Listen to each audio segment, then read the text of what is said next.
Chapter 16. As word spread from house to house that the veil was drawn down, the people of the parish flocked into the streets.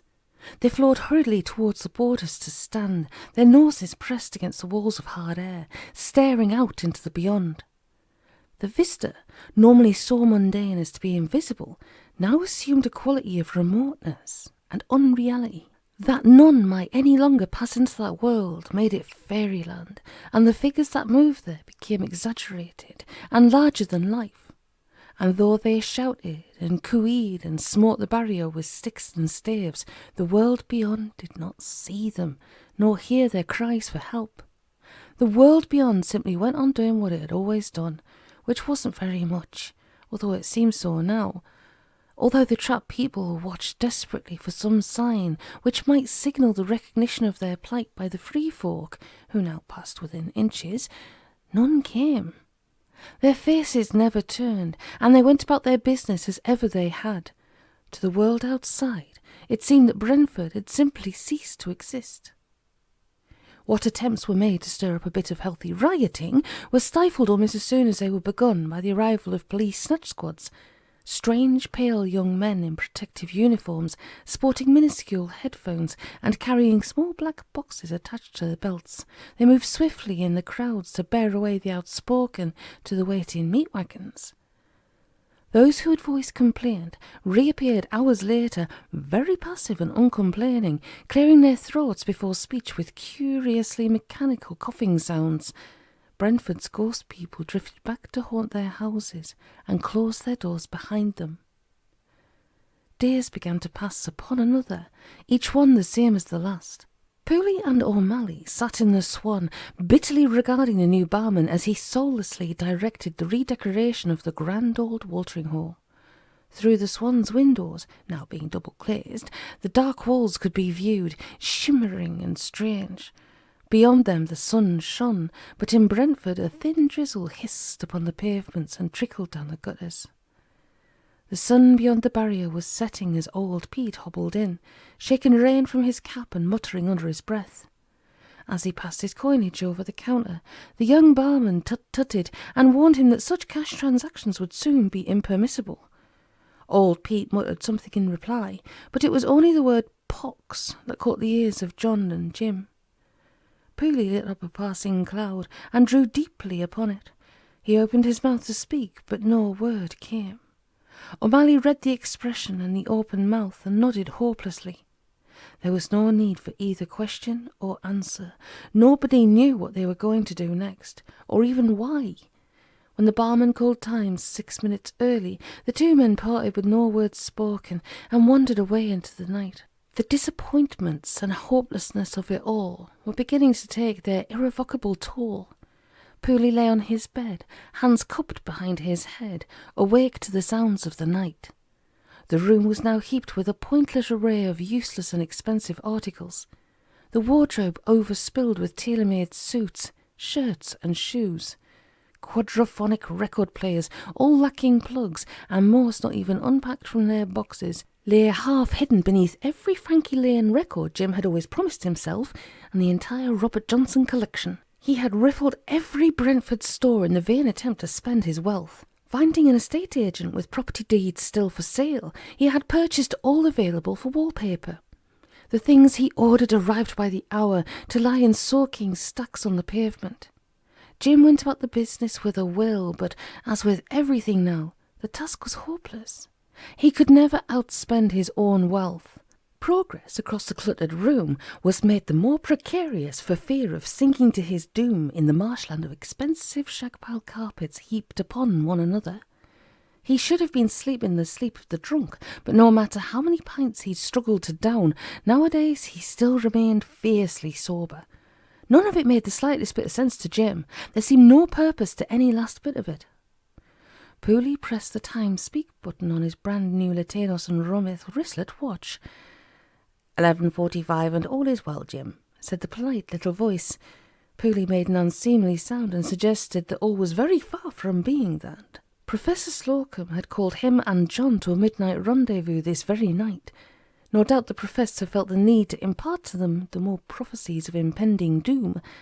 Jim did not relish the thought, and to think he had once considered the old man to be a stimulating conversationalist and source of enlightenment.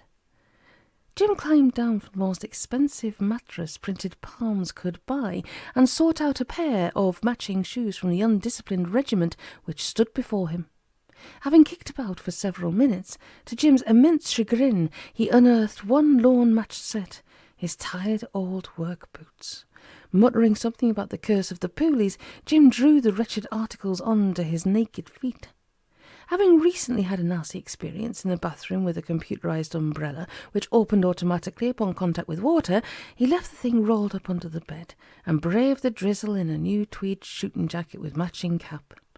Neither fitted. Jim shook his head. Everything money could buy, but it was all rubbish.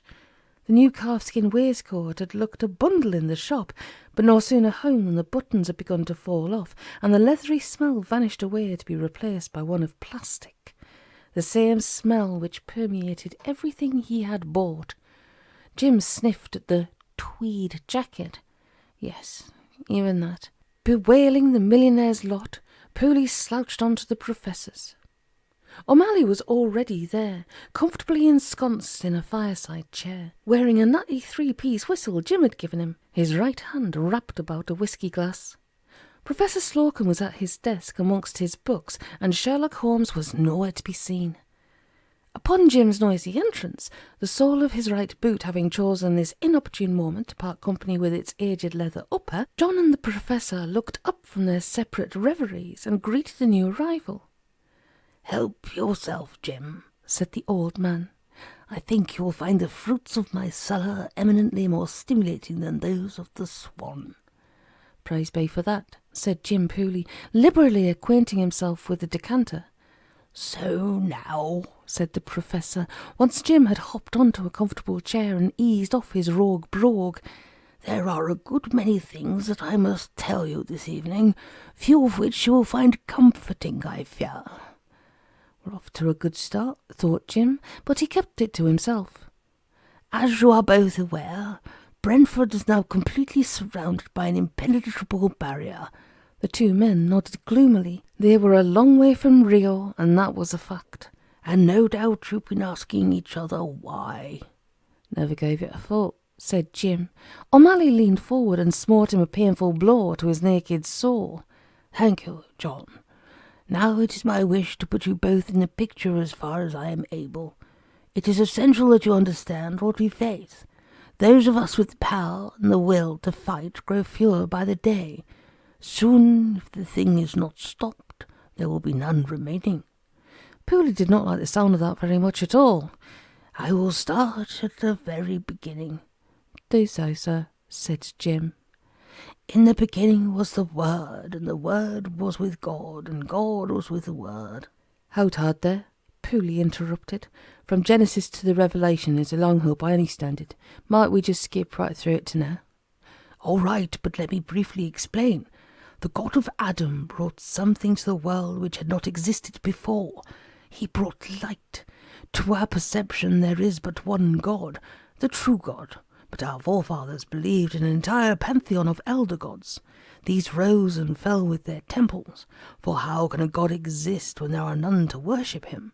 It is the balance of equipoise, the harmony of the spheres, each new and rising god replacing his predecessor when his temple is cast down and his followers no longer believe. Allow me to suggest the possibility that dark and sinister gods existed prior to the world which brought light to our Mother Earth." "Sounds pretty iffy so far," John observed. "Oh, it gets far worse later on," the Professor replied. "This is just the prawn cocktail. By cheese and biscuits you'll be thoroughly sick." "Oh, you have a strong stomach," said John, refilling his glass. "Now," the old man continued, "in the beginning of the world we know, our God brought light and created man. Before this time existed only utter cold and utter confusion, where reigned the elder gods of darkness, unchallenged. With the coming of light and the creation of man, they were cast down with their temples. But the gods do not die. They sleep and they dream. The old serpent entered Eden to tempt man back to the darkness. He sowed the seed of doubt in him, doubt in the power of his Creator. God drove back the serpent, but the damage was already done. The serpent never left Eden, you see. He slept, and he dreamed, awaiting the time when he would rise again. That time is now upon us. Through the exercise of what man thought to be his own free will, he was furthered the aims of the serpent. The prophecies are even now being fulfilled, as testified by your palm there, Jim. Pooley pocketed his tattooed mitt. Man has, through the influence of the serpent, given genesis to his own replacement, simply the thinking machine. "I, robot," said Omally. "I read all that. Machines do not think. They are programmed merely to respond. They answer questions, but with the answers were already fed into them. Computers don't have souls."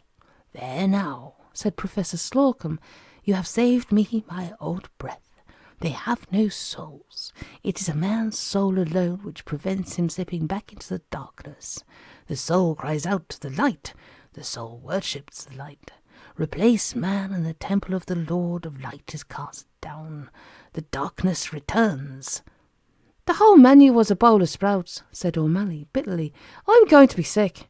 "It all sounds somewhat eclectic," remarked Jim, surprising even himself. "I do not pretend to understand much of it." "Like the sprout, it takes a bit of swallowing," the professor replied. "What I am trying to say is this. Computer science is founded upon the silicon chip.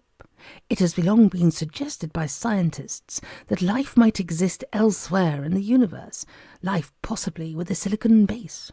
They do not seem to realize that they have created it here on Earth at the behest of a hidden master. When man is made subservient to the machine, he is no longer in control of his own destiny. Therefore, he is no longer the dominant species. The people of Brentford are being replaced one after another by duplicates of themselves, soulless robots programmed to worship their master.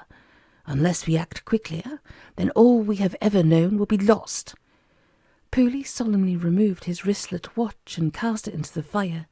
The plastic crackled amongst the flames, and to add further horror to a conversation which had already been a far cry from a cosy fireside chat, a shrill voice shrieked out from the flames, calling for mercy. Omally crossed himself. "I believe," he said simply. "Then will you fight with me?" "I think we have little choice. Jim?" Pooley raised his unmarked palm. "Count me in, I suppose," said he.